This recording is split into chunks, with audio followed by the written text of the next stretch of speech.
Hey, welcome to my podcast. Got Sin and Trey here. Hey, what's up? Hey, I'm so glad to be on Emo's podcast. episode 21 of Emo's podcast. Dang, Emo, you've been doing this for a long time. Yeah, I've been putting in the work, editing all my videos alone. Props. Dude, that's a lot of work. That's a lot of work. I've heard that's a lot of work from specifically Trey. Yeah. Because Trey and I do our own podcast, funnily enough. But it's, Wait, really? Yeah, I know. It's nice to be on yours and Reed's podcast. Yeah, mine and Reed's podcast, are going off. Yeah. We're gonna do one today, but he's flaking. Well, that's why you got two guests, so that one can be the co-host, and then we're interviewing Trey. Hey, Trey. Hey, I'm here. How's it going? Pretty greatly. It's going greatly. What's your gaming resume? Do you have a gaming resume? My gaming resume. Ooh, Yeah. well. Have we even gone into ours? Like, I've talked about mine periodically. Maybe. So, we're going to just break down the wall here. It's our podcast. Surprise. Wow, Damn. that's Sorry, Emo. You don't have a podcast, Emo. You're a loser.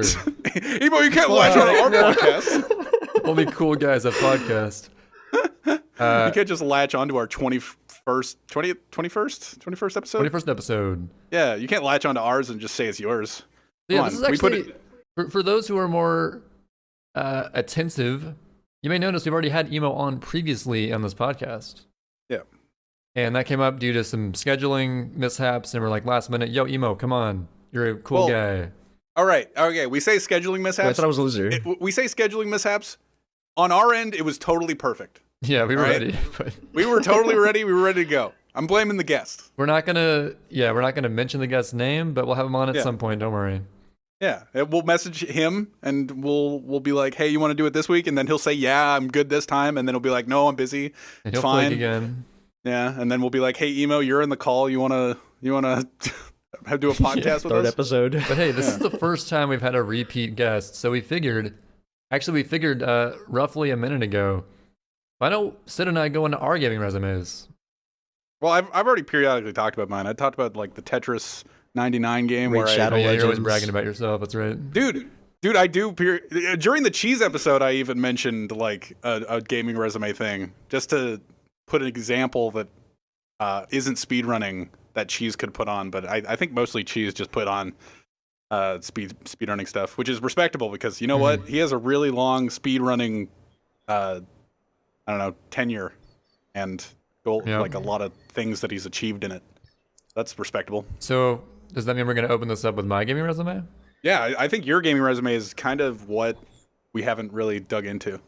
All right. Well, I gotta tailor my resume depending on who's hiring me. So who's interviewing me? All right, Booga. Booga again. Ooh. Booga and Ninja. All right, they both walk damn. in. They're like, hey, we're both good at Fortnite. One is known as a Fortnite player. The other is known as a good Fortnite player. And One is a streamer. One is a player. and they both walk in and go like, hey, we're forming a Fortnite team. Not specifically Fortnite players, but we're going to be a Fortnite team. We want to know what your gaming resume is. I show up all dressed nicely, like, yo, never touched Fortnite in my life, but I have this resume here with my greatest gaming achievements. How much Minecraft have you played? I've played a decent amount, not as much as Phoenix, so maybe he's more suited for this job, but I played a fair bit. And then, so for my resume, I just realized this is pretty tough on the spot. But I would first have to have, obviously my sub 3 and 120 shines. First ever to do it. That's pretty important. Hog, for a year, was the only person to have done it. For exactly a year, and that's when Nanashi bopped that time by a few seconds at long last. And for the record, speedrunning is you go fast. Thanks for that explanation. Yeah. We have to explain speedrunning every now and then so that people, it's like you play video games, and you go fast, and 120 shines is all the shines in Super Mario Sunshine, and Emo plays Mario Kart and doesn't know anything about Super Mario Sunshine because he sucks. Wait, there's a roller coaster in Pinna 5? There's no roller coaster in Pinna 5. We've been bonking What off roller of coaster are nothing. you talking about? Mm-hmm. That's tripping. Anyway, so whoa. sub 3, 120 shines. Rico 3 IL? Is it your resume, bro? No, I'm just, okay. That's fair. I guess that's fair. All right. I mean, that is a pretty good accomplishment. I don't know if it's like top 5. Dude, Tarek is going to be looking at that IL. Tarek is looking at that IL right now. I'm actually really curious who's finally going to beat my Rico 3 IL world record. He the other week we were talking about Bianca 7, and I was saying how Bianca 7 is actually beatable. Get like sub 16 is doable, so sub 16 seconds to kill Shadow Mario in Bianco, and Tarek within the past week actually beat it. But he didn't do it using your theoretical strat to do it.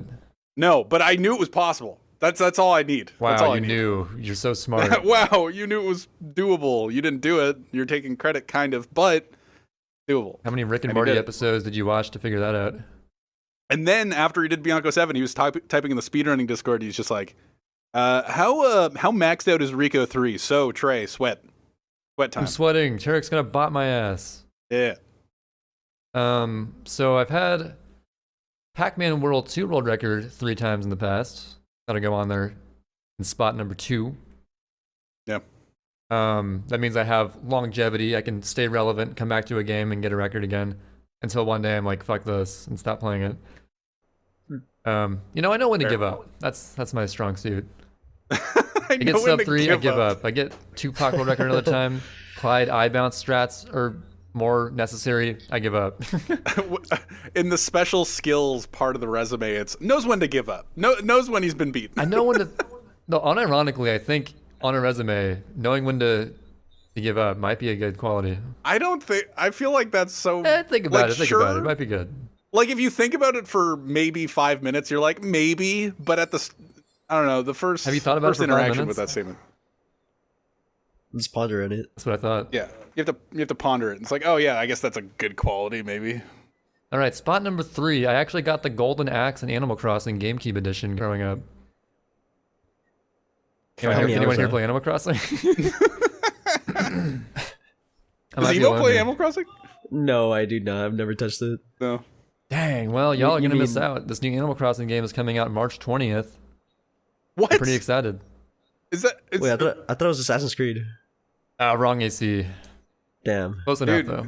There's going to be I'm excited for March 20th because there's also going to be a Nintendo Direct that day. But yeah, the Golden Axe requires you to have a perfect town for 10 days straight. But I'm going to come clean. I didn't exactly do that.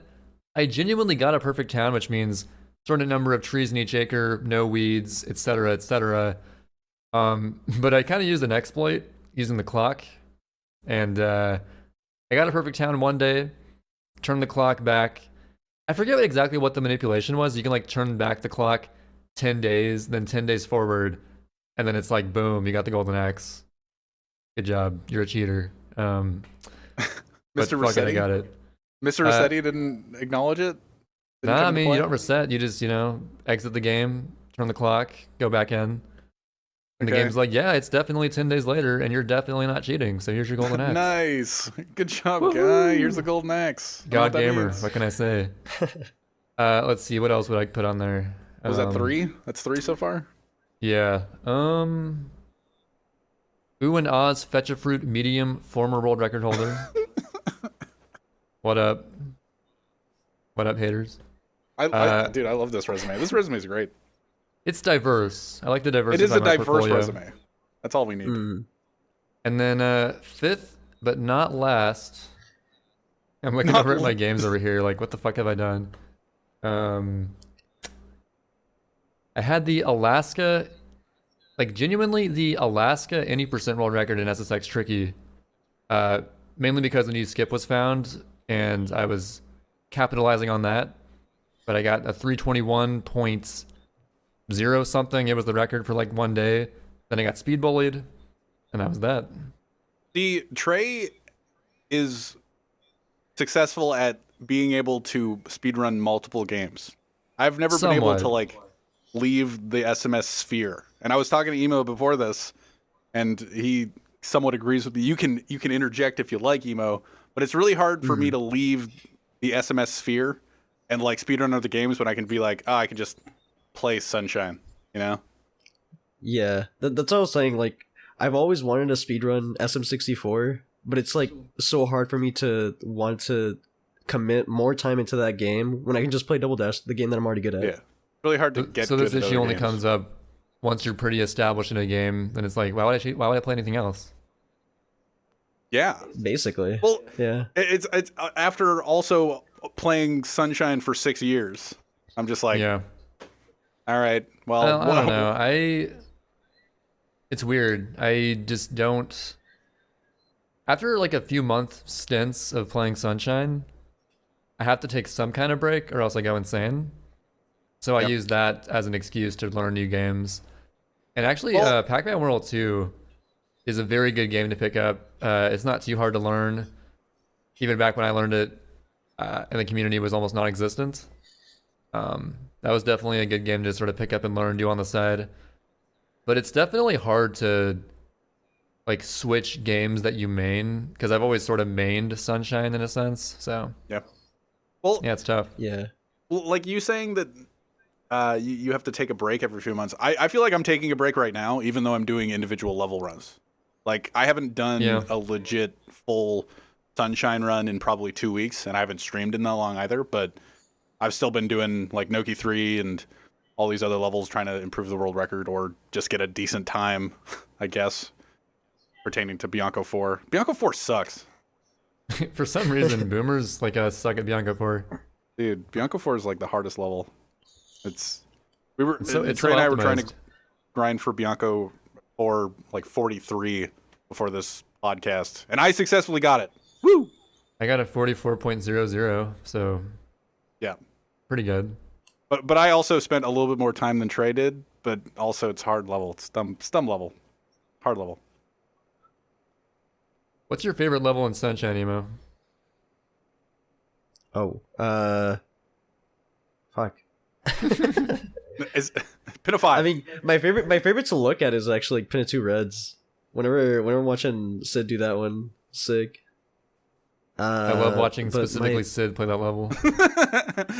I mean, that's like the only person I watch like Sunshine Pinna 2 Reds ever. Yeah, because I do the baby Pinna 2 Reds. That's a good point. Yeah, baby. I know. You do it 2-player 1 controller probably. Yeah, we do Pinna 2 Reds at that. 80% 2p1c runs. Just for the hell of it, just for swag. I don't know if people do Pinna 2 Reds hardcore strats at all. I think Except for some me. people do. Maybe Nanashi does. I don't really know. 120 shines. It would save time. It saves Everybody should time look any at that. category where it has it. Yeah, it's very matter of true. fact. Very true, Trey. Huh. Such as 96 shines or 79 shines. But yeah, so I was talking about the individual levels that I was playing. Emo's been playing a lot of Muck lately, which is in Mario Kart Double Dash. Too much. Mushroom City.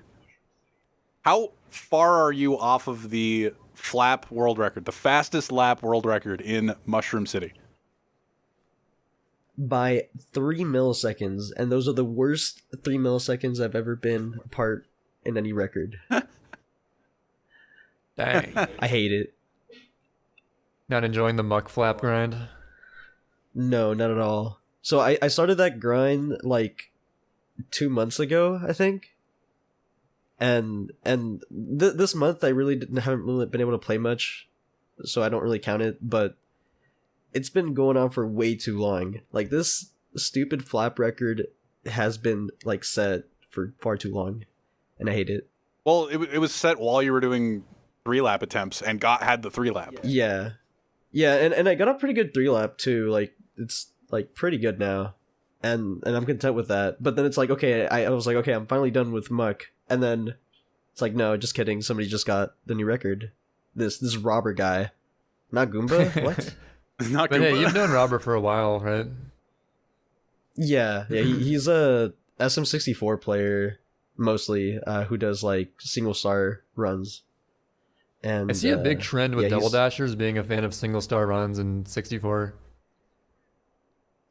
Yeah, Toast Rider, and then Robber, and then there's a couple other Like, SM64 sort of you people as well, that have, right? like, joined. Yeah, I did try SM64 like single stars, but yeah, not to the extent that they have. Yeah, Toast Rider's like legitimately, like, he got a 142 and 120 star in what, 2015, which Yeah, was it's been way really too really good long. for that time period. Like, it's still really good now, Yeah. but insane for that time. So, pertaining to the Muck flap that you have to get. Have you ever thought of taking a page from Trey's resume and being like, I should know when to give up? You know? I've considered it, you know? I should give up on this flap at 0.003. Well, hey, to be fair, if I were emo, I wouldn't give up yet. I would keep going. No. Because I know he can do it. No. No, you're just putting it on him. You don't have to do it. Hey, I have faith in my boy, right? See, I have a lot more faith in like, emo than I do myself. That's why I give up so easily. the thing is, like, I've compared against my ghost, right? So in flaps usually don't like have a ghost to compare against, but I made it so like since I don't have to go for 3-lap anymore, I've just been running against a flap ghost, and I know where my time save is and everything, and I know that I can get like a 6.5, 0.65, and the record is 6.9, and just knowing that has been like, okay, I should keep pushing for it, but I just haven't been able to get that perfect run yet, and it's so devastating, dude. I hate it. That is both the bane and the drive of any IL player, is just knowing that you sort of like feel that you deserve this time because you know how to do it and that you can do it, but you have to actually do it, and sometimes it takes hours to do, and you just lose patience, and you just keep pushing because you're so addicted to like, oh, that's gonna be so insane when I get this, but I just can't do it. Last night was horrendous for me. Like I had to get up for 8 a.m. or something, which doesn't sound too bad, but I stayed up until 6 a.m.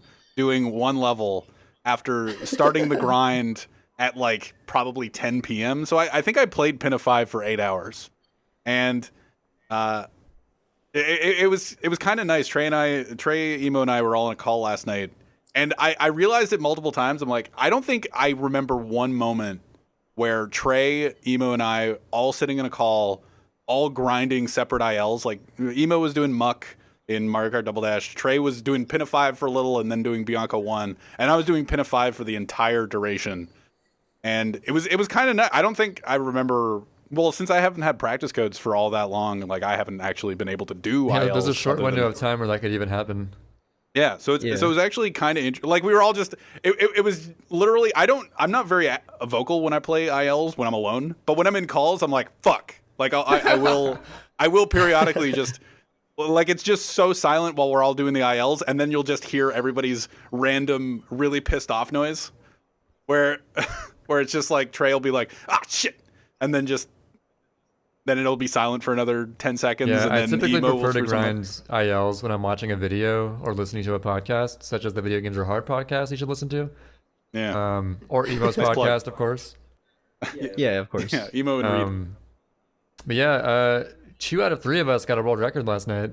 Woo! Woo! Woo. Guess who got it? Yeah, Emo Sid got like a really deliver. sick improvement to Pinna 5. Like, he beat Oatflaker's record by over a second. Apparently Hayayako had the record. I still don't know what his time Hayayako. was. I don't know. People after I got the record, people were saying just like, "Oh, did you beat Hayayako's record?" I'm like, I don't know what it is. I'm pretty sure Sid definitely has it. Yeah, I beat Oates by like 1.24 or something. So 1.24 exactly. I say or something. Whenever I say or something, but it's that specific, it's just like that's it. You know exactly what it is. I know exactly how much I beat it by. But yeah, it was a lot of work. It was a lot of work improving it after a certain point. But Trey got Bianca 1, which is I don't know how hard. Bianca 1, it's more optimized than Pinna 5, but it's way simpler, like way simpler. Dude. It's literally all that level is for anyone who may not know, because you don't see Bianca 1 in a regular 90% speedrun because you skip to Bianca 2. It's literally just another polluted piranha plant fight. You just go there and fight him, and you get the shine, and that's the shine. Yeah. But it relies on like getting a really solid spin jump off the, like you do the hover into the log double jump into the grass triple jump. And you got to keep a lot of momentum in that. And then you got to have a really good approach to a rollout spray onto the piranha plant's unlock.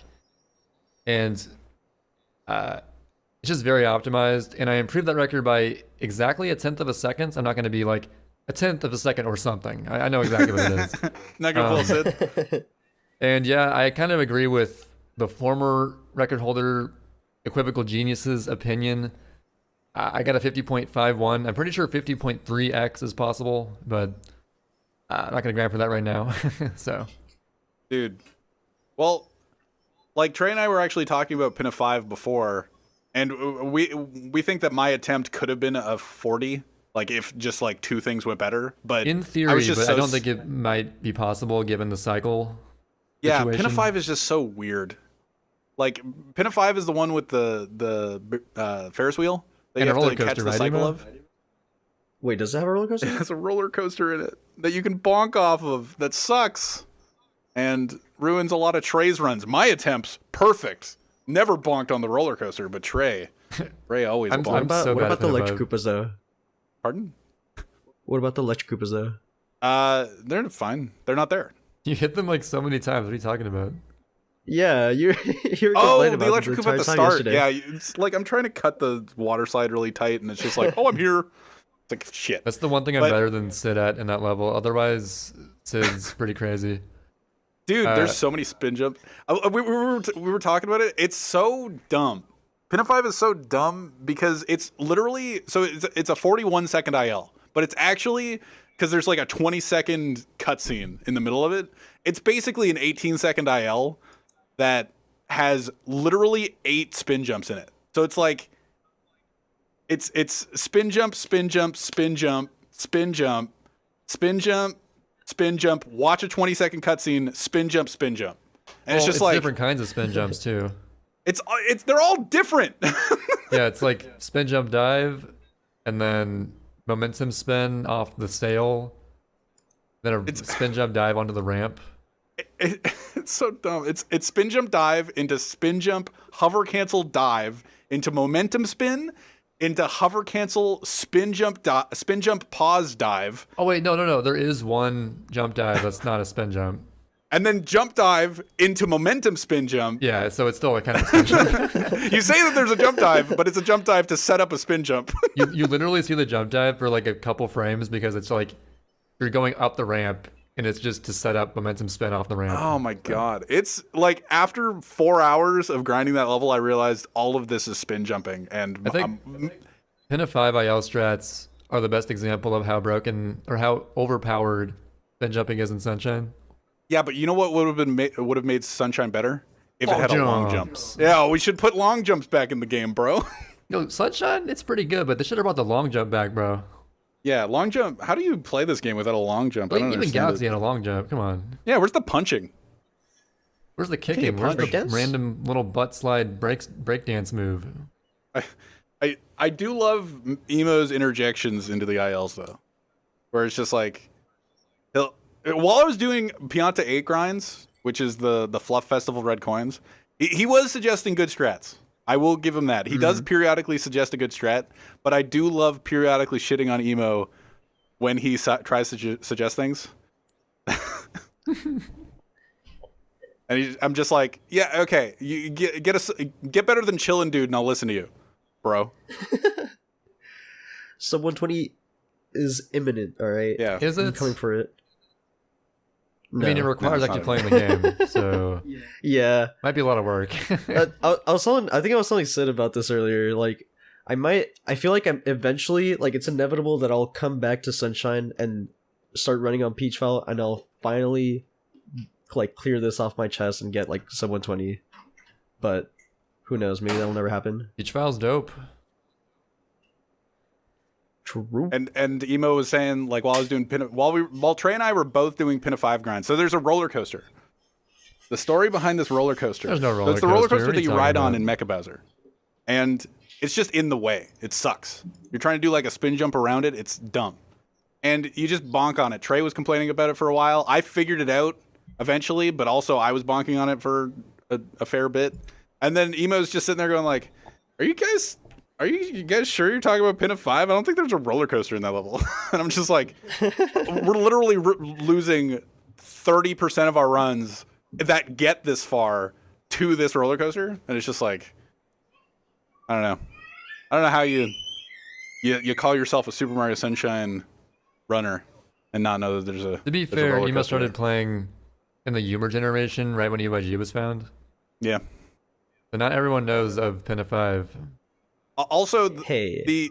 the get better than Chillin' Dude. It's not disrespect to Chillin' Dude. Just covering that. FYI. Chillin' Dude has a 119. He's got a respectable time. That's all. That's what I'm saying. But it's just like, it's just kind of like an inside joke. But he plays Smash, you know. It's just an inside joke thing, you know. Just one of those things that you say. We have fun here. Yeah, we have fun here.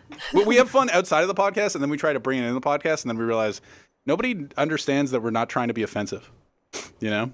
Because I was making blood whale jokes last week, and I don't know if anybody really cared about that, but after the podcast, I was like, does anybody care that I did that? Whatever. No, you were like, he's a cool guy.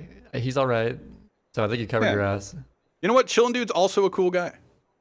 Well, just he liked my Pinna 5 world record tweet. You know what? Fine in my book. You can shit on someone as long as you just say he's a cool guy. Yeah, he's a cool guy. And then I proceed to be like, hey, practice Bowser in the Sky more, bro. Something like that. Because he's also playing SM64. Everybody's playing SM64 now. Specifically randomizer. I don't understand it. Okay, can we rant about randomizer really quick? I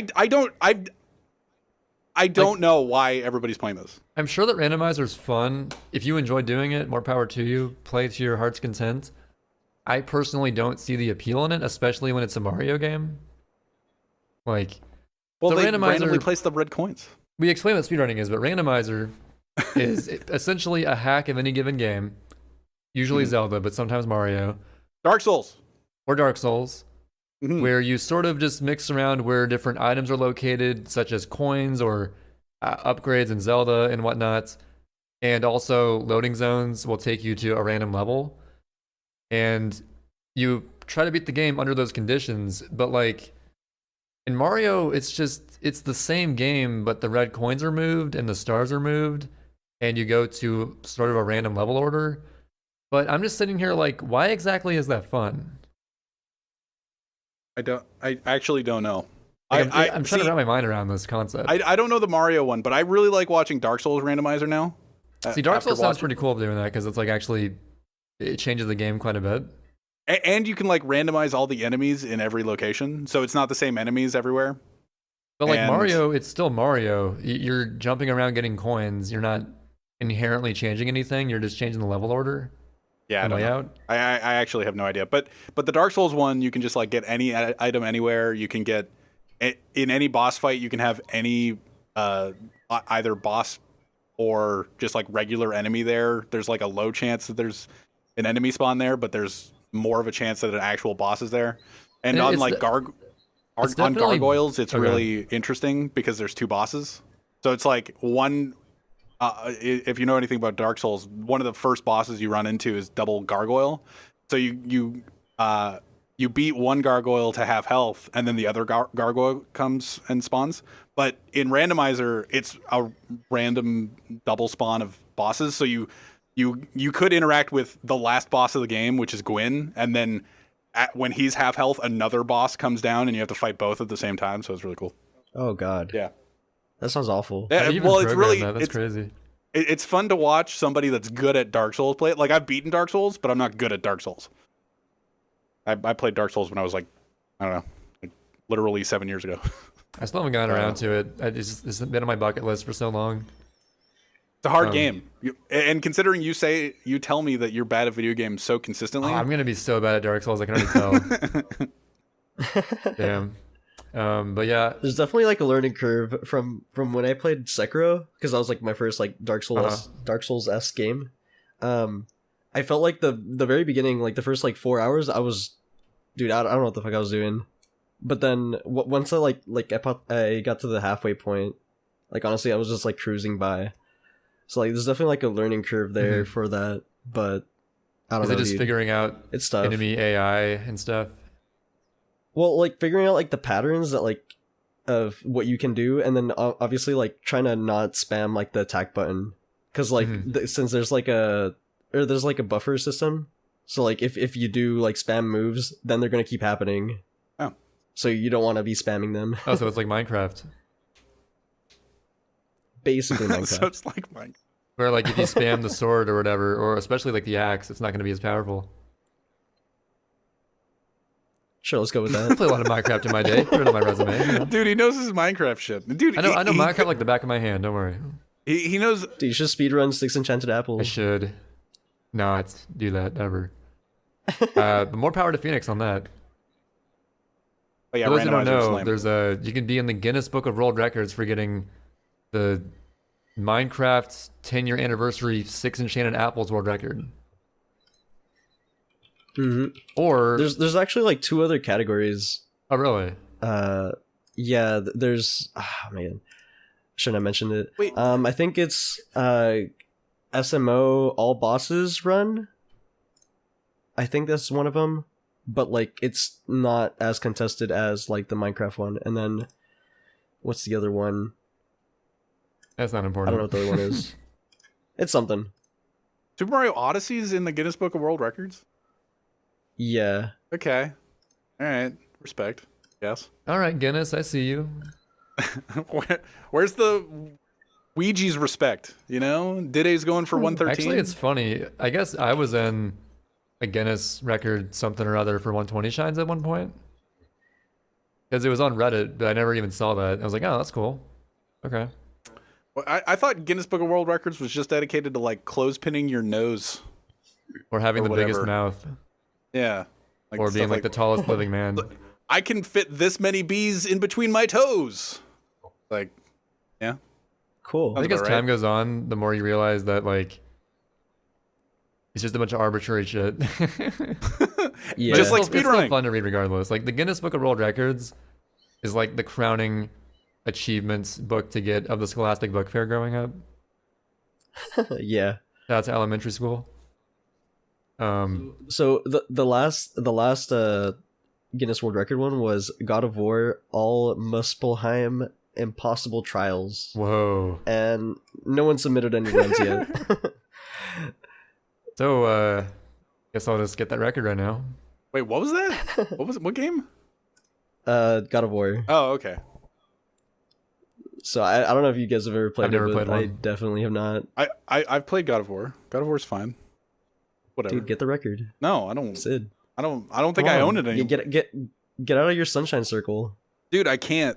It's too alluring. I'm just like, I'm gonna take a break from runs. I'm just gonna grind Noki 3 and all these other levels. It's fine. Okay, you got Just two grind choices. these. You can grind Pinna 5, get it highly optimized and very impressive, and no one gives a shit. Or Hey, somebody gave it. People liked it on. I have 27 likes. yeah, I was On my being Twitter facetious, post. but all right. Okay. Let me get to the second part of my joke. I was facetiously Or- defending it. Or you could touch God of War and be a Guinness World Record holder Yeah, I don't and care. go down in history. How many likes are you gonna get on that one? Come on, Sid. 3, Maybe 4. maybe 4, maybe 4 likes. That'd be insane. So, the Smash World Tour exists. We were talking about Melee the other week. We were talking about Smash Summit after it happened. The Smash World Tour has been announced since the last time we recorded a podcast. The All I last know time we about it- recorded a podcast, go for it. All I know about it is it's like a series of tournaments and there's a lot of money involved. It's all VGBootCamp tournaments, it seems. So, VGBootCamp is running the Smash World Tour and making a lot of, there's like value to each tournament. So, CEO Dreamland that comes up next weekend is supposed to be a gold tier tournament, and each player, it's like all surmounting in a final tournament at the end of the year. So, like, throughout the tournaments all this year, you earn points based on your placement, obviously. And the value of the tournament is dictated before you actually do the tournament. So there's platinum tournaments and gold tournaments and silver tournaments. And silver tournaments are meh. And people don't really care about silver tournaments. But I think you're required to do silver tournaments. And Yeah, you have to have like your best placements out of 6 Yeah. silver tournaments, I think. and then you have to have 3 platinum and 3 gold tournaments. And you get a lot of points based on if you get first or second or third or whatever. And so, and all the points you earn go into, I don't know, you earn those points and translate into a tournament at the end of the year that is a best of the, or like It's like a 32 person invitational tournament at the end. And yeah. And it's kind of interesting. Everybody's looking forward to it. It's $250,000 of a prize pool for Smash Melee and Ultimate. So it's not just Melee, which I would be down for. But you know what? Both we're cool. We're all happy here.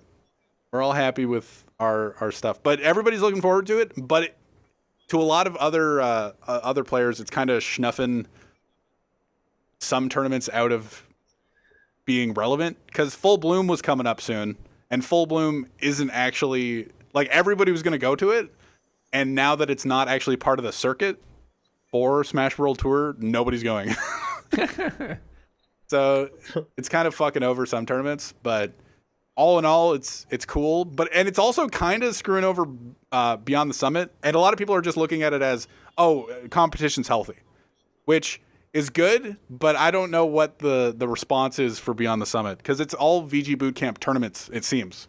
Like Apex is coming back, and Double Down, the new Royal Flush tournament, is going to be part of it, but all the Beyond the Summit tournaments aren't going to be part of it. Like Summit isn't going to be part of it. Shine isn't part of it. What's Big House isn't part of it. Like all those tournaments. Wait, so from what I had heard though was that like it wasn't all VGBootCamp tournaments, but like they had to individually apply to get into that list. Yeah. Yeah. And so like the cool thing about that is that like just almost all the events can get in, and then they'll have like super majors off on their own thing.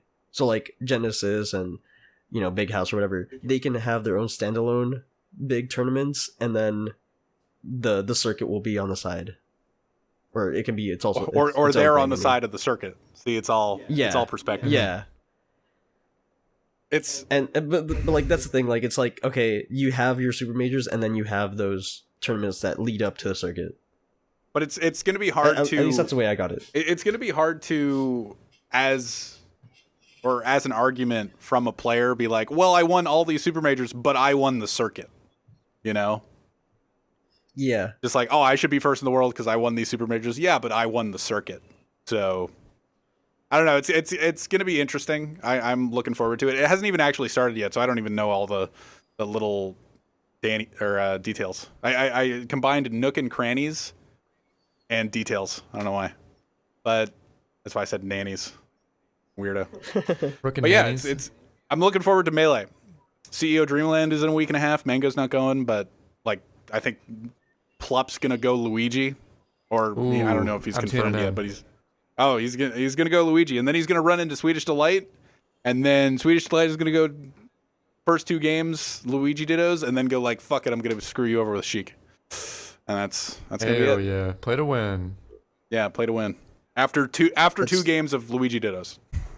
Dude, that's such a Sheik main thing to do, honestly.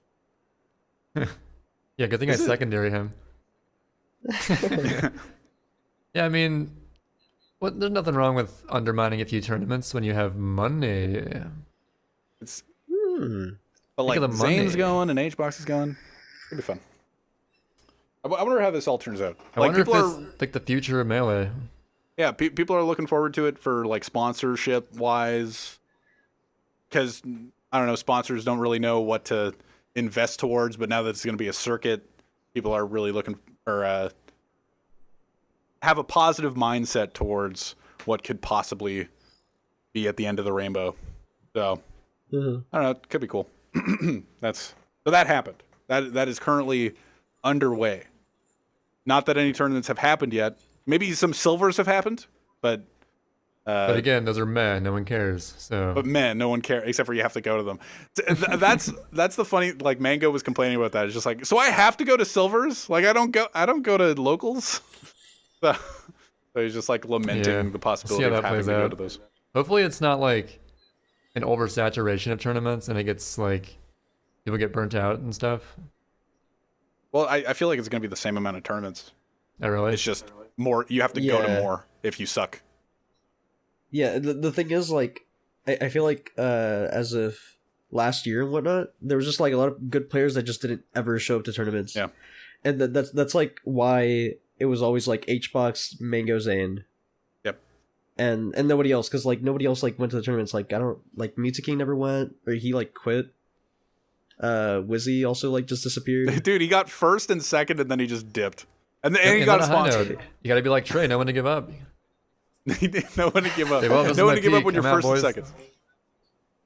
Yeah, I'd rather go out with a bang than a slow fade away into depression. Well, he's back. I know. It's not like you know what I'm talking about. Yeah, I know what you're talking about. Doesn't apply specifically to Wizzy, but in general. Unrelated, Axe. He also stopped going to tournaments. Yeah. I don't know. Yeah, it is a weird argument. Like we talked about it during the Melee podcast, but it's it is funny how everybody just kind of like stopped going to tournaments, and then everybody came back at Genesis and was just like, oh, everything's okay, and then everybody that was inactive just kind of got beaten. Everybody that exactly. Yeah. So it is, and apparently wobbling is going to be banned in the final tournament of the. I don't know if it's global. Like I don't know if the wobbling is globally banned throughout all the tournaments that are participating in the circuit, but I know the final tournament definitely doesn't have wobbling. So ice climbers are going to be amazing and then get destroyed in the final tournament. Well, I it might be globally banned in the circuit because people are just memeing about it now.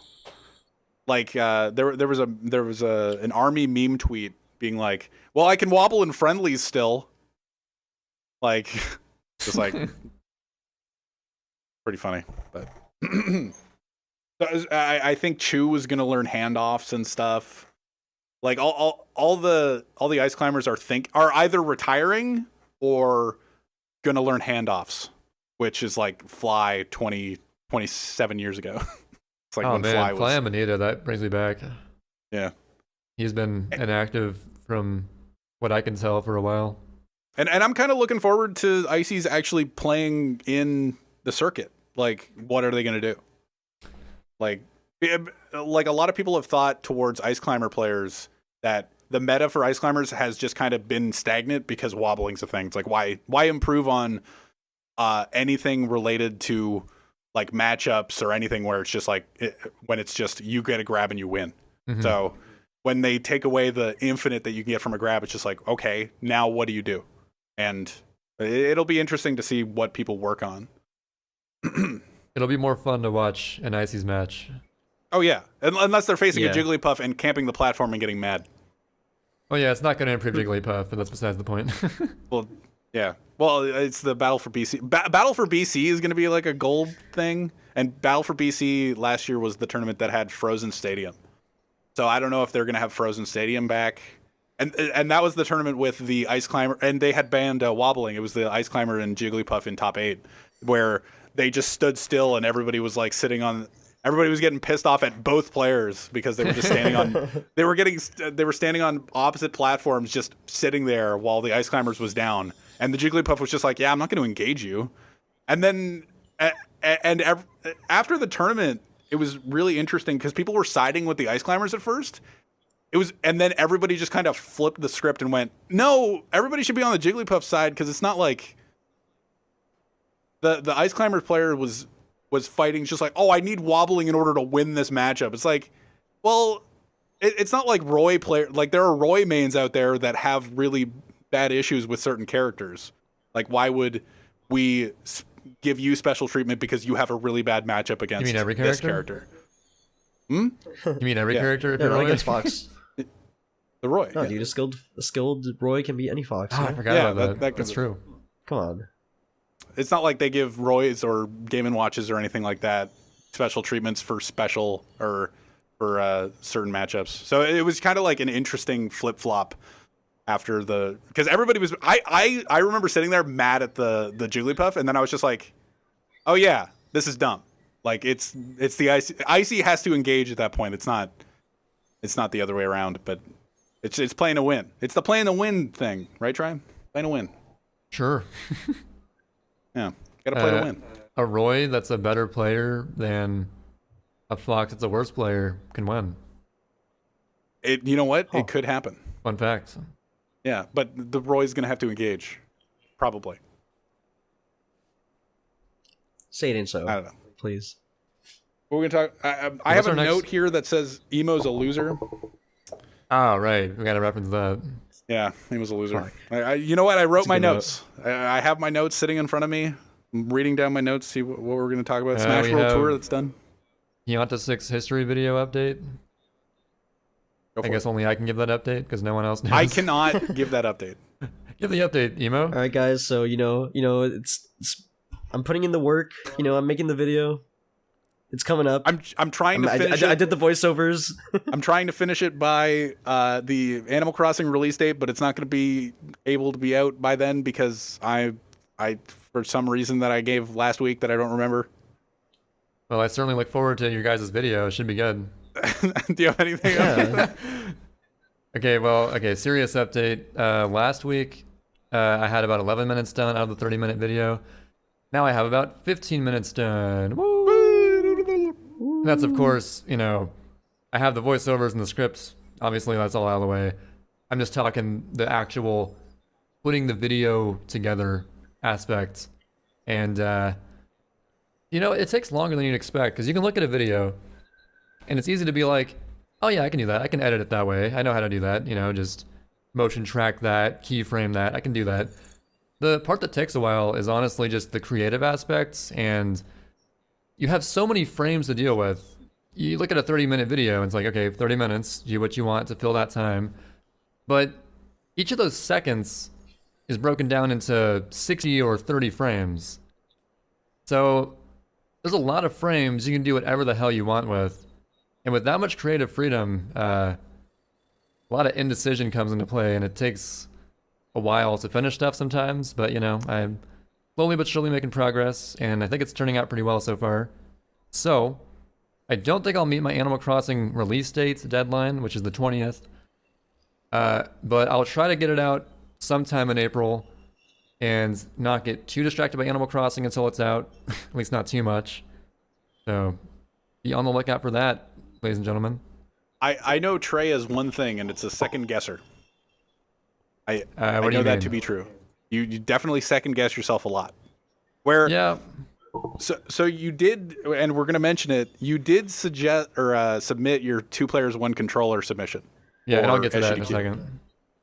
Well, I was going to talk about it real quick. I looked at the submission, and you're talking about it just like, I don't know, it's all right. It was our 3rd attempt. It's a 143. We can definitely improve it. I don't know if people are going to really. I misspoke last time. What was it? 142. And like people aren't going to appreciate it or whatever. I looked at the submission.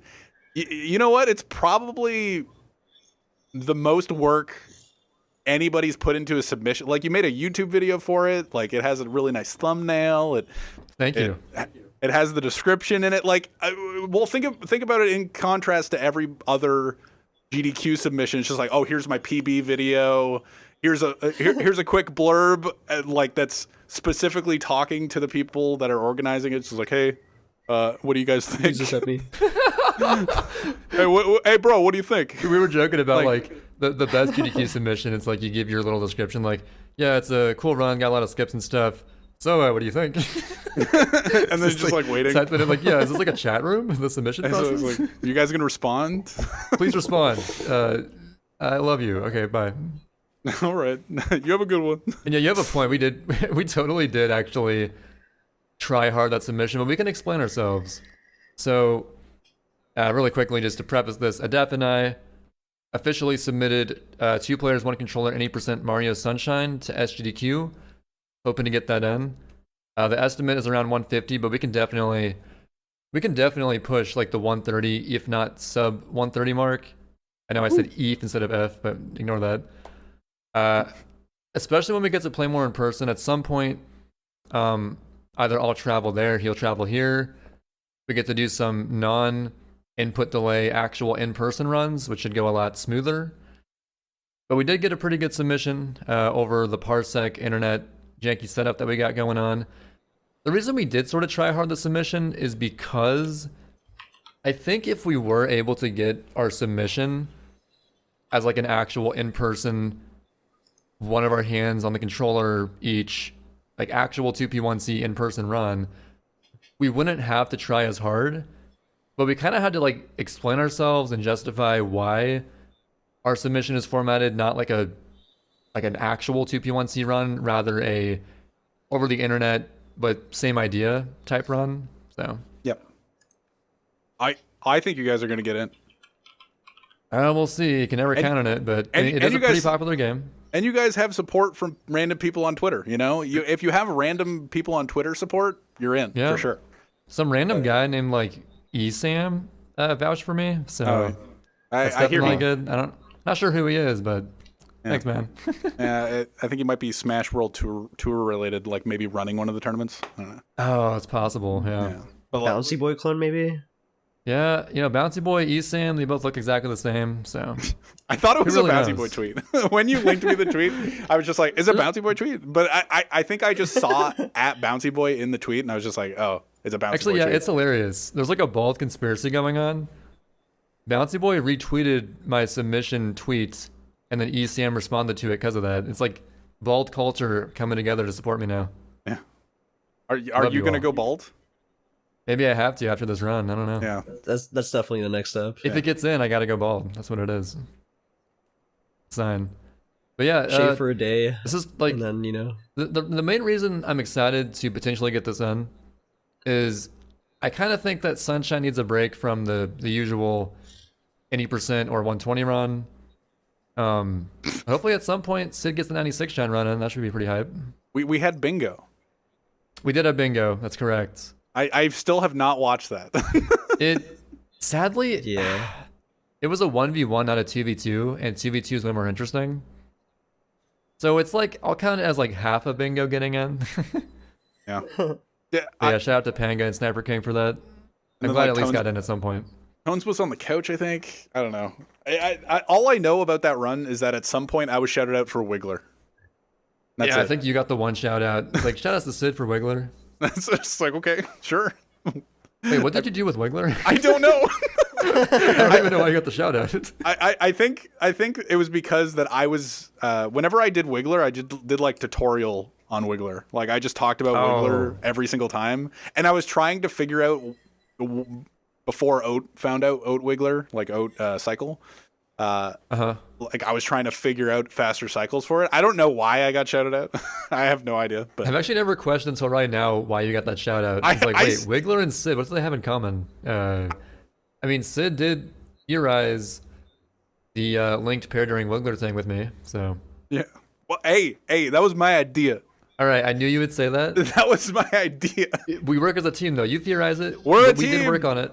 I made it more viable. So Yeah, for sure. there you go. Yeah. But what about the third dun though? The dun. You always got to spray the plants on the third duh. Oh, when you get to the doom bud, you gotta spray it on the third dun, and then you get it. You know, I was watching Panga to be a really good segue into more Panga stuff. Play this Mario Maker level where you had to do these really precise. It was a 10-second level where you just run in a straight line, but you had to get these really precise things called block boost. Corner Is that what clips. it's called? Corner boosts. Block clips. They're What is called it? corner boosts. Corner boost, that's what it is. Where you essentially jump up into a block at a certain time and it sort of pushes you a few pixels forward. And he was doing this level over and over again. And I'm sitting there being like, you know, I bet if he had audio cues, he could time each of these jumps 100% consistently. I mean, audio cues, they're a real thing, folks. You know what? Audio cues probably would help with Pinna 5. And the reason audio cues are so good is I forget the actual scientific fact for this, but like auditory reaction time is faster than like seeing reaction time. Yeah. So I don't know. It helps in that sense, I guess. Yeah, actually, speaking of, there was at one point like a Smash 4 thing where it was like if you tech roll to the right versus tech roll left, like you could hear the audio, and then they would react that way. So like I know for a fact that that's actually like true. I feel so bad for deaf people. But to all of our deaf listeners, I love That's the only reason you feel bad for deaf people. They don't get to use audio cues. It must suck. Oh man, audio They cues are can't crazy. go on the third dome Damn. Wiggler. How do they even do Wiggler? Yeah. Well, you could use a visual cue. Impossible. See, I use a visual cue. No such thing. Shoutouts to Sid for using a visual cue. Maybe that's what it was. My audio cue has never failed me in my whole life. Dude, people don't know how to do Wiggler. That's just a fact. People just don't know what to do. Like I remember trying to teach Reed how to do it, and he was just so lost for a while.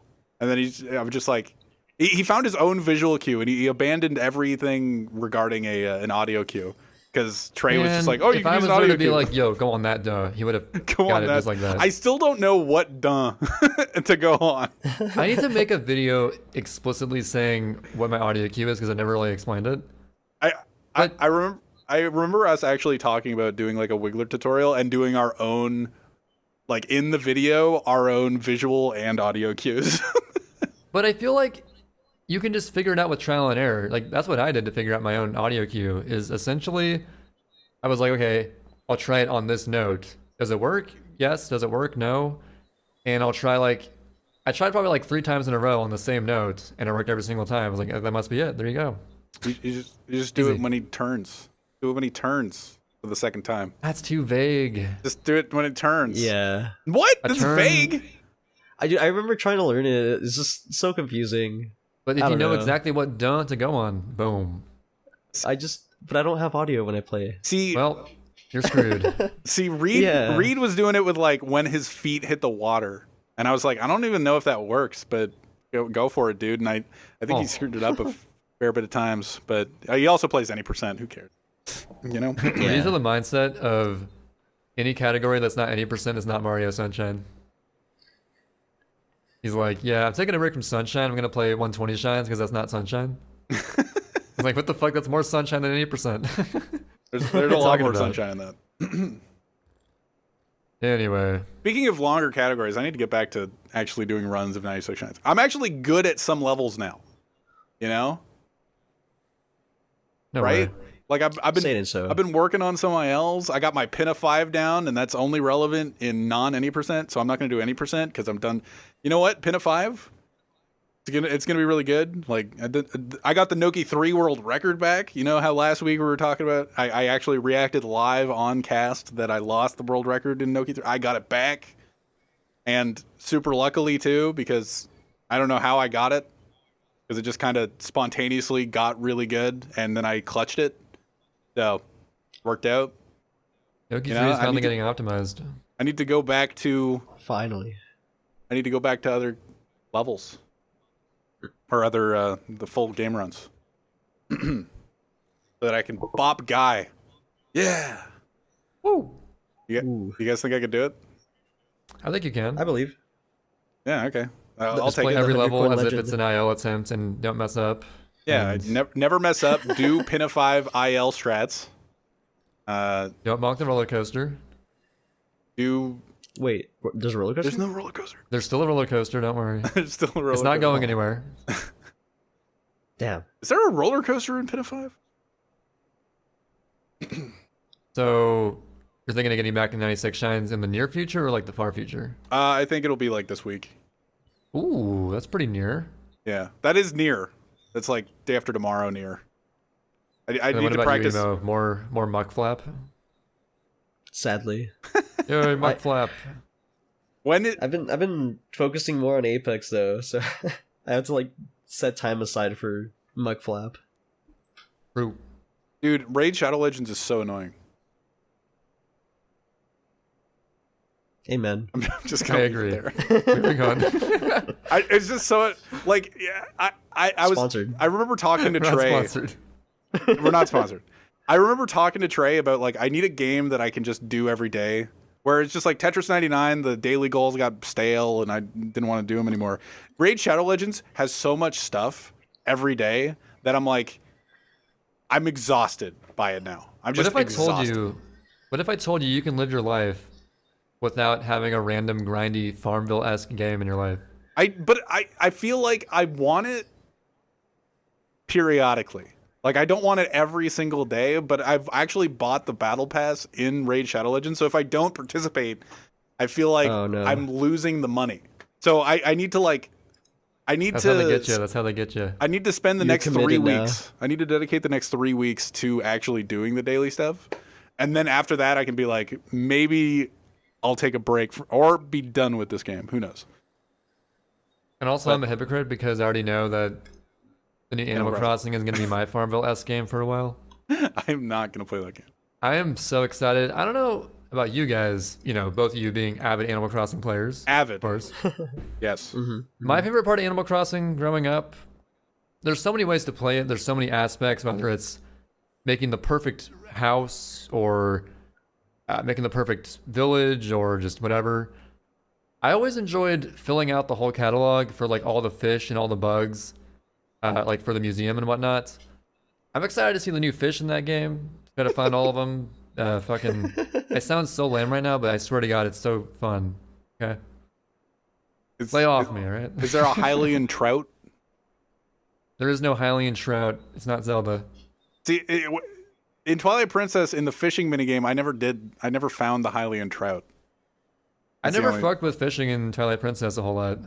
It was kind of interesting, but I never finished it.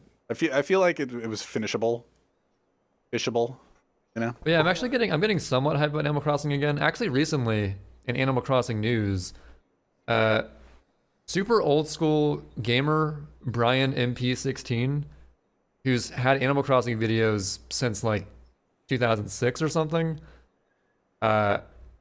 he actually became the first person to legitimately max out your bank account in the original Animal Crossing, which is 1 billion bells.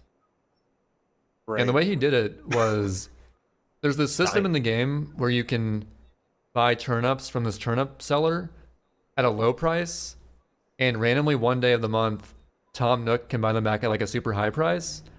But generally it's like fluctuating by like a little bit, sort of like Bitcoin or stocks or something. Like the stock market of turnips, essentially. And I guess Brian MP16 set up a system.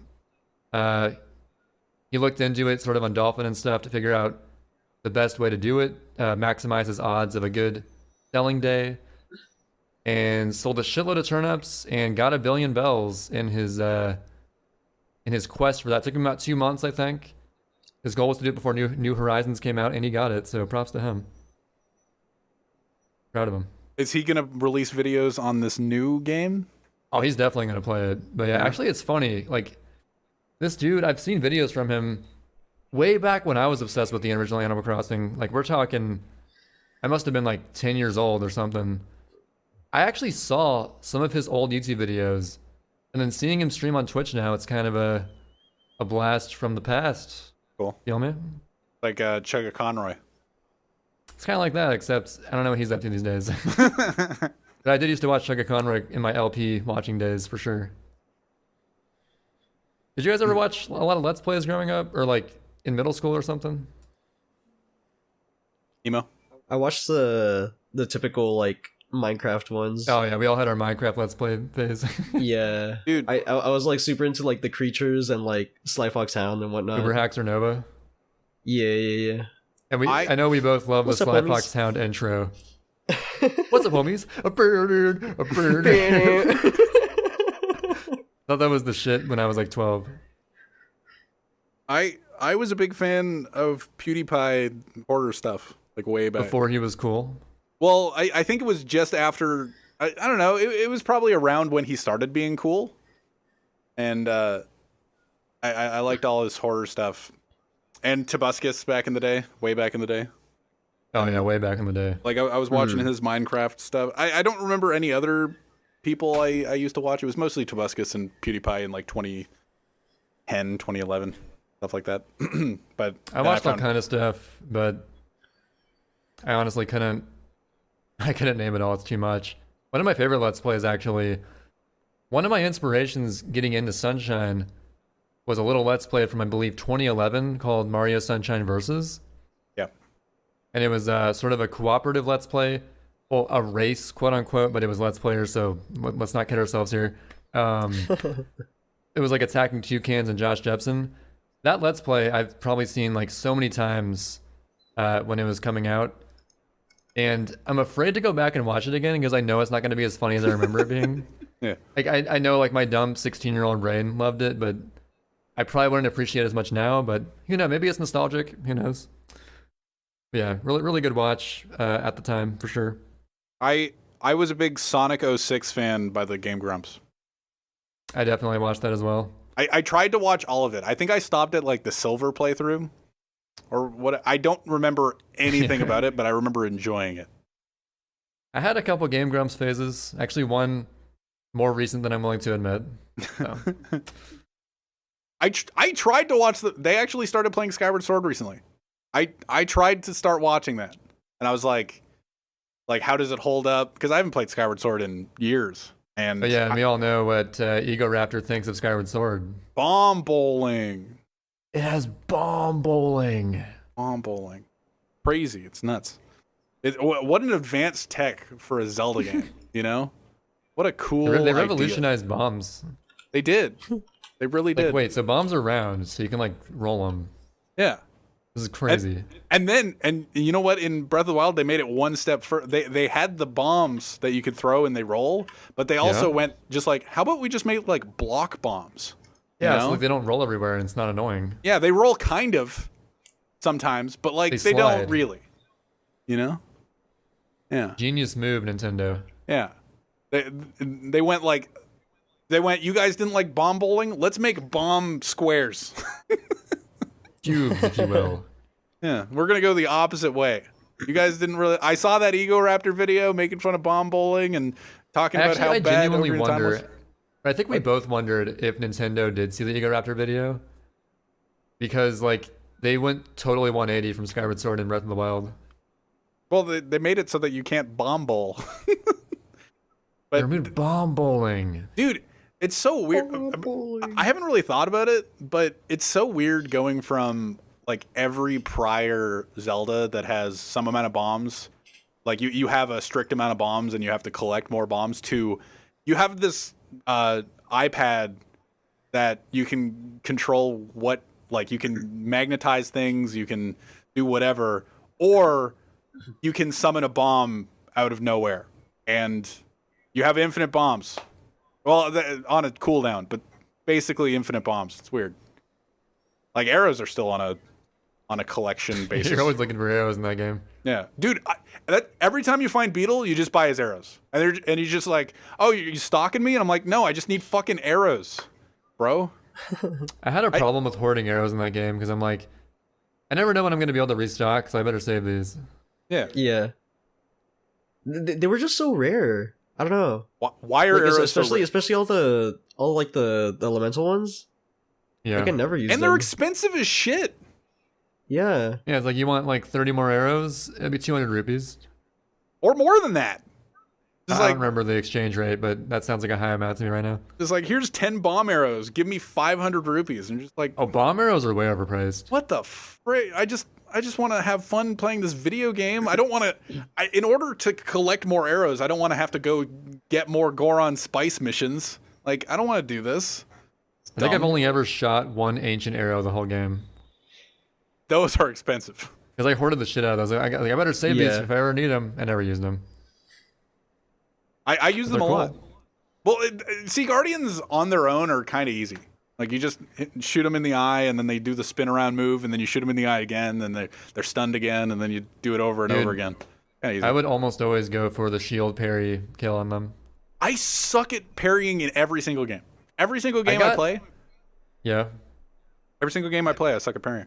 Every single. I got decent at the timing eventually, and like knowing when to do it based on the spacing I am from them. But like it was nice, especially after getting the upgrades of like the Goron shield, or what is it? The fucking red shield that shows Goron up. Spice shield. Yeah, the Goron Spice shield. The Goron Spice shield. Yeah, you're covered in Goron Spice. Force field of Goron Spice. Dude, if that old guy gave you a Goron Spice shield, oh, I'd love that. Maybe the Goron Spice would actually be worth it. Yeah. You're like, oh, can you guys give me a Goron Spice shield? It's for this. Give me a Goron Spice. It's for the shield I'm making. It's like, all right. Across the map, get some Goron Spice. Yeah, like the orb. Please. The Here's Goron 50 orb. rupees. Fun game. Yeah, in every game, I think like even Rivals of Aether. If you talk to T King or Phoenix that I play Rivals of Aether with, you could. I don't parry very much at all. They parry me all the time, and I'm like, fuck. I periodically can parry them, but I'm like, whatever. Dark Souls in my first playthrough, I don't think I parried one thing. I I don't parry in Zelda. Well, like, how do you compare parrying in a fighting game versus like a Dark Souls game? Well, it's the same kind of deal, right? Well, fighting's against like an opponent, but AI is like predictable, you know? Well, you know what? Opponents can be predictable too. It's super deep. Ooh. Talking to you, I mean, Phoenix. some things are kind of scripted, like some moves that you know that they're gonna do, but I don't know. I don't play Roa. well, also in Dark Souls, you can't parry everybody, but you can only parry like humanoid people or humanoid things, I think. But I don't know. I never got the timing down. I never dedicated enough time to figuring out the timing for parries towards certain enemies or whatever. So it just all falls flat. And I'm just like, oh, I'll try to parry, and I'm just like, well, I just got half my health taken away. Great. I guess I won't do that. I'll just, you know what? I'll just. Well, I mean, in Dark Souls, like the roll is super broken though too, huh? So you can either like parry or just roll away and boom. See, there are people. It's like much easier. There are people that play Dark Souls that would argue totally against you and be like, you know, parry's more broken. You know? But if you can time it. Well, yeah, if you can time it though. Yeah, but like that's what I'm saying. Like it's easier to time the roll than it is to time the. Yeah, for sure. I'm just gonna roll away and then wait for you to get tired, and then I'm gonna come in and stab you, and then I'll run away, and I'll come in and stab you again. It's like, you win. Damn, this game sounds easy. You know what? Really easy. You should try it. You should try it. I probably won't even die a single time. Roll the Not even win. once. You have anything else on your list of topics? I got so breaking from runs. I kind of covered that. Pianata 6 with Trey. That's you. Noki 3 Dubya Arr History. Can we do that now? You want to do that now? Hey, Emo, you down? Yeah, I'm down. So I'll give you some tips. I'll give you some tips. You know, dude. Trey was talking about it before this podcast. You are, I don't know, probably one of the more I don't know, what's the word am I looking for? One of the more qualified. Loser. Yeah, qualified to talk about lines in Noki 3 because you're a Mario Kart Double Dash player. Your life is based on lines. You know, movement lines. So Noki 3 is basically in Noki Bay. You get, I don't know, magicianed into a bottle by this wizard Noki fellow. And He's a wizard? He says bodily boo, whatever, something. Fuck, he is a wizard. In the NTSCU, like, nobody realizes it, but it's really... Shit. Well, I play JP, I forget what he even said. It's a really quick text box if you mash through it, but he goes like, bodily boo, something, blah, blah, blah. Bodily boo, get in my bottle, Get the fuck into this bottle. Yeah, get the fuck in this bottle. And then he gives you the helmet and then shrinks you into a bottle. Like... Damn, he is a fucking wizard. Holy shit. This guy's nuts. And he knows about, like... Why doesn't he fix the water? Yeah, he could shrink you into a bottle. Why doesn't he solve world hunger? Well, he did solve it. He just needs you to go do the eel thing. And then when Noki 6 comes around, he's just like, oh, he's the only character in the game that references the secrets as, like, a different dimension. Damn, I gotta read up on the lore on this old Noki guy. He's nuts. He's just like, oh, bro, there's... Like, it has nothing to do with Noki right now because you've actually solved all of our issues with the eel, but the shell is, like, active again, and you go to a different dimension, and, like, good luck. Like, that's what and it's just like, okay. Does he really say that? Holy shit. He says something along those... He references the shell. I don't remember in what way. He calls it another dimension? He says something about the world you enter. I don't remember exactly what it is, but... Because I haven't played on NTSU since the beginning of the year. I just realized, in the context of Noki's story, isn't everything after Eel essentially pointless? Yeah. Well, PNTissimo is pointless. That's pointless. The shell secret's like, oh, here's a fucking dimension world, have fun. I don't know. Yeah. And then Shadow Mario. Mario. And then there's the relaxing level that every world has. Noki 4 really is the final... Yep. The final boss of Noki. But before that, you have the training for that, which is Noki 3, which... This Dubya Arr History segment will be on. By the way, I gotta point out, I think that 3 of our Dubya Arr Histories have been on Noki Bay related stuff. Have they? Noki 6 Reds. Is this the 3rd one? We had Bianca 8. You guys did. Yeah. Okay, well, one of them has been Noki. You know what? Right. You want to do Pinna 5 history right now? No, Dude, Pinna 5 is an no. interesting story. I love Pinna 5. Dude, I had later, Pinna 5. I had Pinna 5 back in 2014, and then Hayayako got it with some bullshit GWK Y turn stuff, and then I haven't had it since, and I got it yesterday. So it's been like 5 years. There's a 5-year span of me not having the record. Oathflaker had it for a while. Yeah, Oatflaker. Yeah, and then I got it from him, or I got it You from. destroyed him, dude. No, I destroyed him, but Hayayako had already beaten him. Yeah, you destroyed Oathflaker, but everyone's like, "Did you beat Hayayako though?" And you're like, Yeah, "Probably." I'm just like, probably. I probably think so. beat it. All right, well, Maybe. Nobody has typed in the responses of my tweet or in the speedrunning Discord being like, "Hey man, Hayayako got a 41.16 mother." Like nobody's said that. I'm just waiting for somebody to say that. But yeah, that's my quick Pinna 5 if you want to do a different one. But Noki 3, now that I've gotten the record back, I'm fine with doing a Dubya Arr history of it. Okay, well, I see how you roll. Yeah. All right, well, Noki 3, the story starts off, fittingly enough, with yours truly. Because I was really the first person to really... Well, no. That's not entirely true. Okay, so Capelon in, 2015, 2016? Something like that, yep. I think someone asked him which level in any percent has the most potential to be optimized or should have more time put into it. And his response was Noki 3 has the most potential time save. And that's the best answer ever. Like, that's the best answer. I am so impressed by that answer so many years later. I mean, he's the GOAT for the reason. For a reason, not the reason. He's just like, I'm not going to put in the work, but like Noki 3 could probably be really improved. And that's the main theme of this story, is everyone kind of knows Noki 3 can be optimized, but no one cares. Because it's lame. It's not your typical level where you run and jump, man. You just sort of float down and hover into coins, man. You optimized hover, but fall optimally and collect the red coins on the way. Yeah. Fun times. I was kind of lamenting this level with JP while we were doing the grind. And we were mentioning the fact that it would be really interesting if these mechanics could be used in a level where, like, you don't have to fall to the bottom optimally. Because the hovering, like the Y input into the hover, like, and making it super fast is actually really interesting. And it's kind of useful in 120 with eel. Getting the blue coins and stuff, but then mostly you're just fighting the eel, and eel isn't that interesting.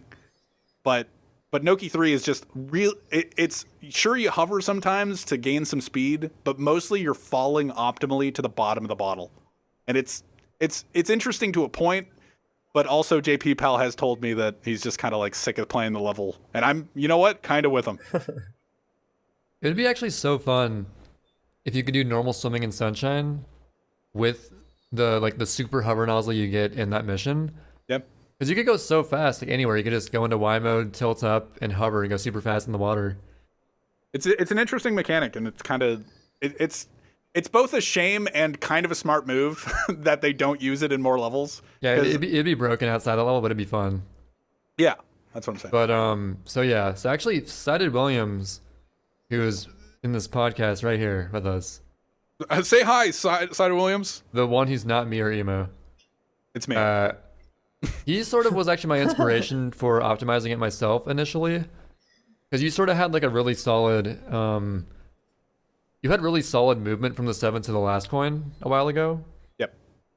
And I was looking at that like, yo, that's kind of dope. I want to try to learn that myself. And at some point I gained an appreciation for doing a more optimized Noki 3. And... from that point, I sort of ended up getting the initial IL spreadsheet world record on that level. Fog. Then they switched to the logless variants of practice codes. I got it again with a sort of not as optimized run, but just to get it. I got like a 43.88, which stood for a while. I was like, yeah, I'm the king of this level. Don't fuck with me. I'm sick. Yep. I got a 122.1 split in any percent, which beat the previous best split at that time by like 0.4. I think Yamata had like a 122.5. Noki 3 is literally the only any percent level that nobody cares about. It's hard to care about until you gain an appreciation for it. It's really interesting because yeah, whenever I I'm had the Noki doing 3 best split by like 0.4 seconds. I was on top of the world. Yeah. And then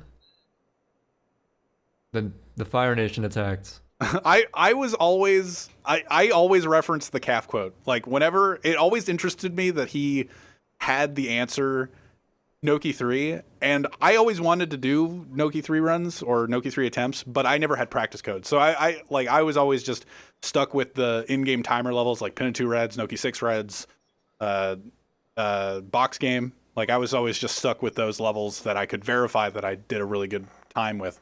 After I got practice codes, I tried my hand at Noki 3 and I took the record from Trey, and Trey and I actually traded it back and forth. How often did we trade it? So when you first took it from me, it wasn't by very much, right? No, I think I got like a 43.5 or 43.4. It was like half a second off my time, roughly. But you promptly got it back.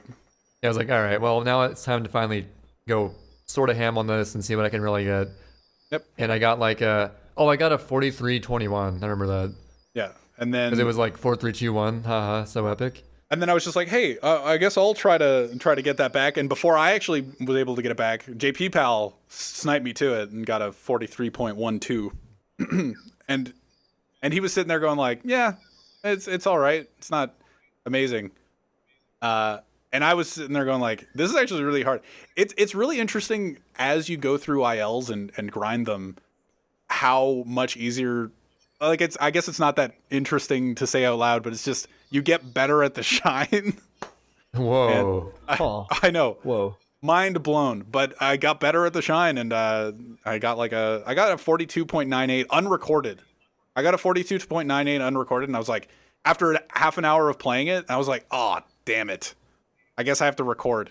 And then I started recording, and it took me another hour and a half to get it. I'm like, oh, if I just recorded it. It was the exact same time, too. If I had just started recording at the start of my session, ever since then, I've been recording at the start. And before that, it's not like I never recorded. It's just, what a dumb idea. Like, it just wasted another hour and a half, and I got the exact same time. So I got the first sub 43, and I tweeted that out and everything. And at that point, we were like, okay, so Sid pre-42 is possible. It's super, super tight. You can barely get it because it took him like 30 minutes to get it once and like another hour and a half to get it again.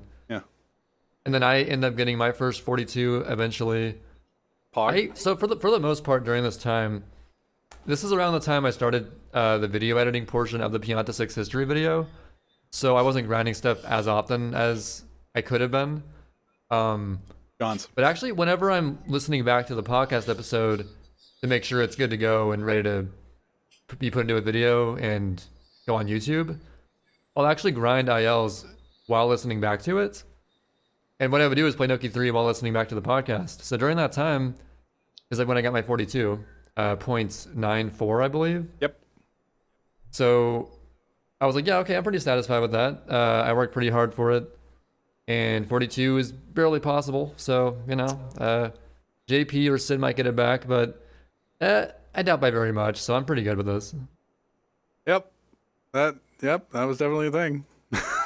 And then what happened next? I think I'm the one that got it back after that. I got like a 0.92 or something. I forget if it was JP or you. Was it you? I'm trying to look. I'm looking at my.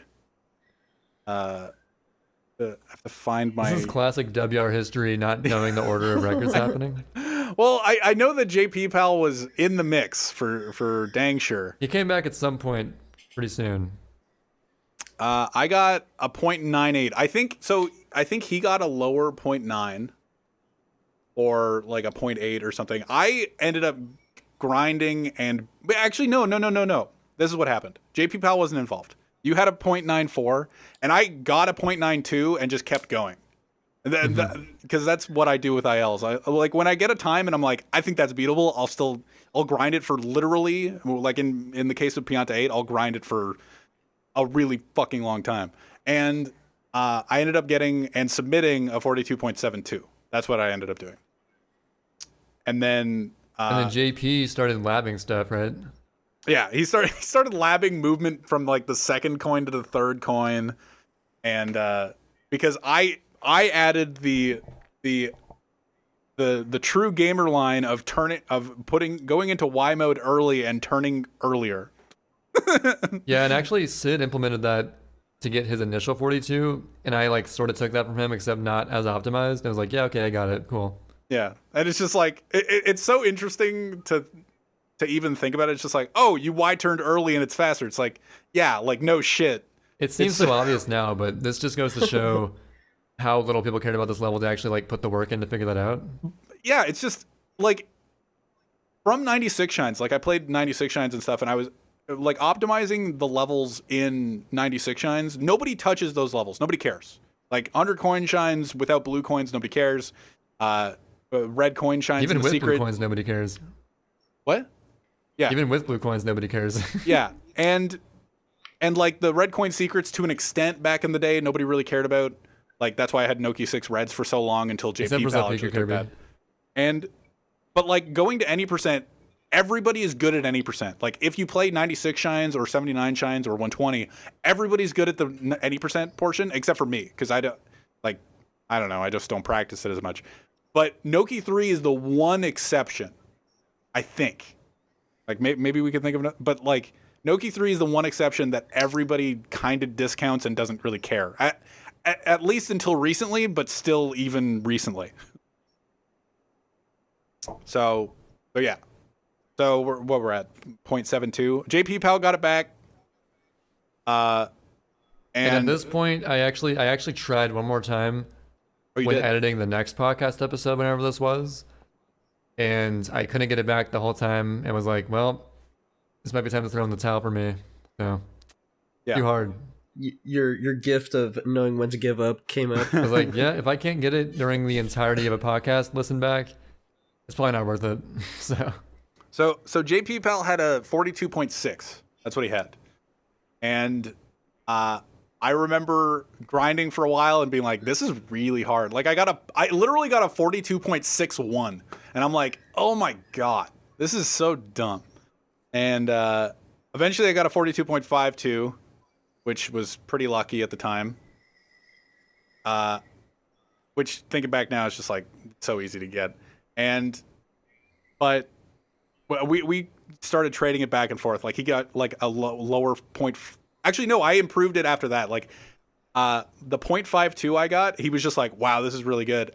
And then I spent 10 minutes the next night. Dude, grinding ILs is dumb. Because you can grind for multiple hours and get a 0.1 cut or something, and then be like, wow, that was really good. And then spend 10 minutes the next session, and at the just literally 10 minutes, and improve it by another 0.1. And you're just like, where the fuck did that come from? Like that's sometimes when you come back to something the next day, your mindset changes everything. That's exactly what happened. Like I got the record, and then JP Pal was just like, I'll go for this. Don't think it's over. And then I started playing it for 10 minutes because he like mentioned the level, and then I got the record by another 0.1. I'm like, oh, okay, well, this is more dead now. And then JP Pal came out of nowhere and got like a 42.3, and I'm like, and his comment is like, oh, it's pretty much dead. And I'm like, ugh. It's not dead till I say it's dead. Yeah. But on the last podcast, I reacted to it live. I'm just like, oh, this is gonna be so much work. And it actually, right. Literally last week, before recording, Sid thought he had the record. Yeah. And then I told him, oh, you know, JP got that record back, right? He's like, what the fuck? That was on the podcast. Literally live. You had the live reaction to him figuring that out. Yeah, and then I did some grinding of it. Like I think I did 2 sessions of it after that podcast. So I suggested doing the Dubya Arr History last week. Yeah. And you said, wait till I get it back, then we'll do it. It's like, give me a chance to get it back. That's what it was. Give me a chance to get it back. Yeah. And now that I think JP Pal actually, I think he's done with it for now. I know that's the case. He doesn't seem interested in doing it. After I got the record back, so I did 2 sessions and ended up getting a 42.15, which was super lucky because throughout that entire session, I got like a 0.4 and a 0.5.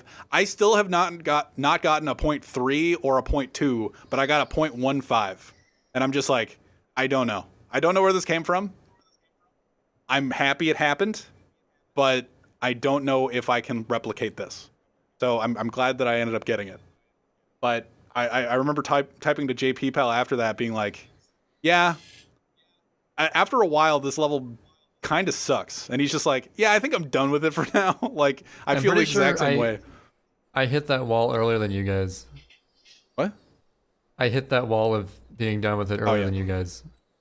Yeah, I don't, maybe I'll pick at it, but I don't see, unless JP Pal like listens to this podcast and goes like, you know what, fuck this guy, they're gonna have to re-record a Dubya Arr History with me having the record.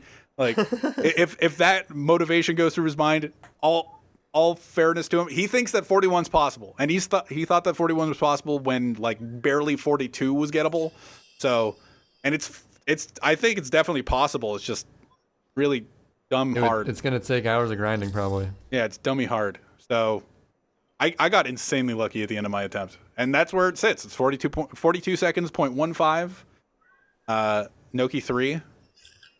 And that's by me, Ty Williams. JP Pal in second. 41 might happen if we get like some sort of professional double dash player to tell us how to improve our lines. Yeah. It's funny because I did end up giving like Sid a couple suggestions, but they were like just like random like thoughts that I think he had already like tried to do. Well, or implement. But your suggestion for the first coin was just like, why don't you Y turn and then back up into it? I'm like, no, it sucks. All right, that one was just like a Hail Mary. Yeah. But like there was one, I think it was like the fourth to fifth coin.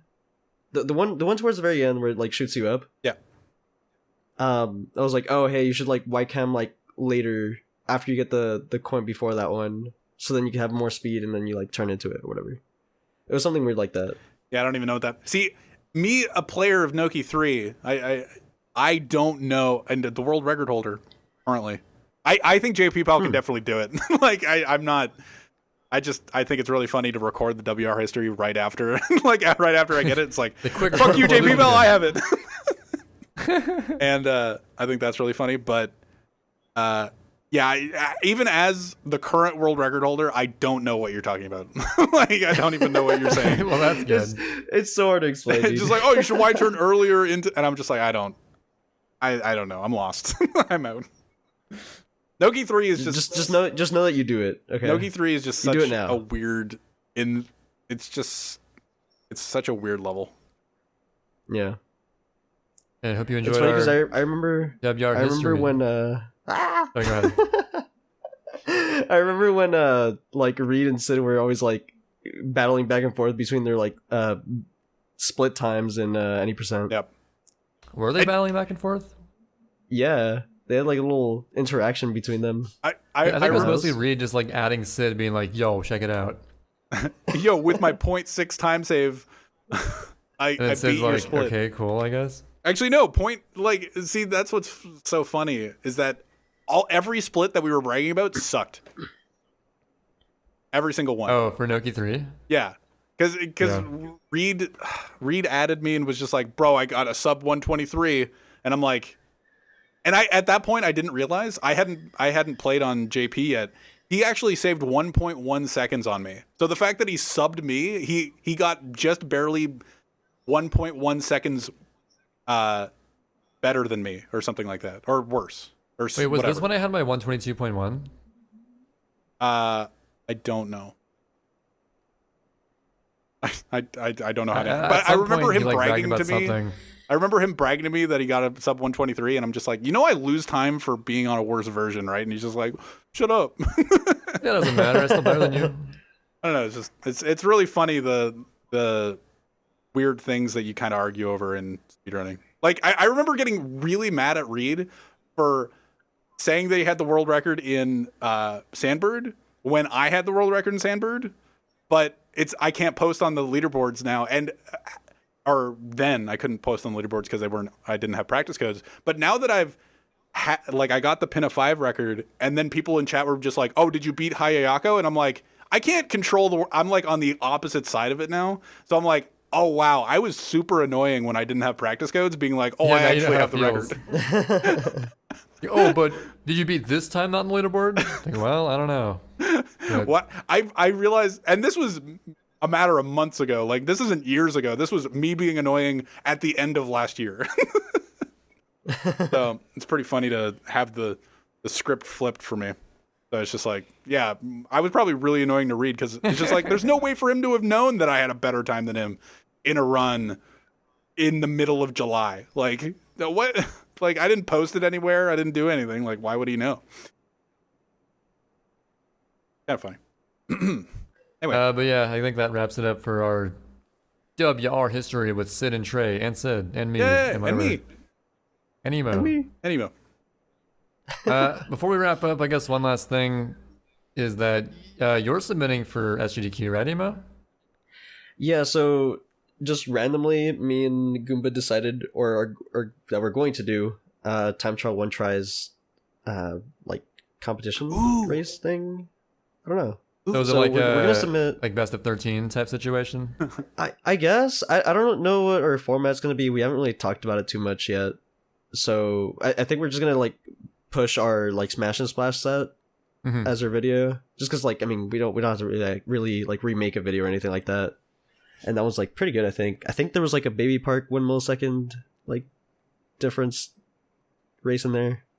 And hey, it might actually be interesting this time, given that there's no Bowser shortcut to fuck anyone over. Yeah. The hypeness levels are definitely going to be balanced. Because, last time proved Emo's the definitive best player. Yeah. Number one. So Goomba's going to be playing.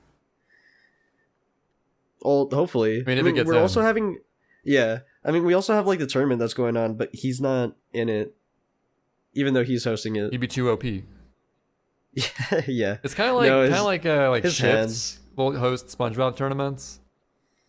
Because he would just destroy everyone, probably. So, yeah. Not Shift. Emo beat him at the SGDQ race, man. It's true. But, sorry to burst your bubble, but that was Grand Prix. Yeah. Damn. But this is a real man's category, right? Yeah. Time it's going to be fun to trials? watch. I hadn't heard anything about it until just now, and I'm really excited. I would love to commentate it if it gets in, despite me not playing that game for a few months. But again, it's your choice. I'll accept you with open arms. Thank you. I will do you a good service of commentary. Do you a good service. I don't know what I was gonna go for there. What phrase? I liked it. Do you a good service? Solid. I'll do you a good deed of commentary. But yeah, if we have no more shout outs, no more thoughts to give, I'm good. Next week on we will think of things to talk about and not just ILs. We won't talk about just ILs next week. This was a very off the cuff episode. Like, I feel like the past 2 podcasts, we've definitely been really deep in the IL sphere, in the individual level sphere of Super Mario Sunshine. Next week, we won't talk about ILs as much. I swear. But they'll still be in there somewhere, so get hype. Sure. Maybe. Hopefully not. But yeah, have a good day, everyone. Again, we're on Spotify and Google Play. Feel free to follow OptimisticEmo. He kindly joined us for a second time, even though we always make fun of him. Crazy. So yeah. It was great. Peace out, everyone. See you.